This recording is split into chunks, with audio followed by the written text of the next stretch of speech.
নমস্কার। ২৬শে ভাদ্র ১৪৩১ বৃহস্পতিবার ১২ই সেপ্টেম্বর ২০২৪ এই তারিখে জ্ঞানত আমি আমার জীবনে প্রথমবার রামধনু দেখলাম পূর্ব দিকের আকাশে, তাও আবার আমাদের বাড়ির ছাদ থেকে। এটা বিকেলবেলার দিকে, মানে পড়ন্ত বিকেলের দিকে হয়েছিল। আকাশটা একটু মেঘলা ছিল।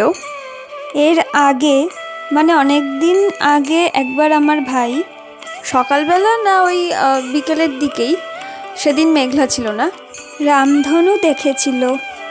তো তখন ভাই ছবি তুলেছিল এবং আমাকে নিচে এসে দেখিয়েছিল, কিন্তু আমি সেই দিন দেখতে পাইনি।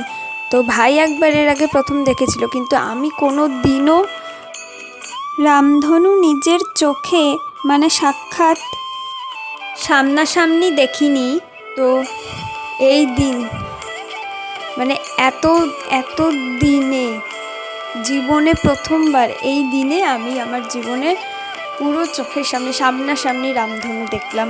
মা নিচে ছিল, আমরা ছাদে ছিলাম, আমি বাবা ভাই। আমি ডাকলাম মাকে যে দেখো মা, রামধনু দেখা যাচ্ছে।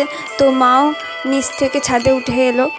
তো আমরা সবাই মিলে এই সুন্দর একটা প্রাকৃতিক সৌন্দর্য, প্রাকৃতিক দৃশ্যের প্রত্যক্ষ সাক্ষী রইলাম।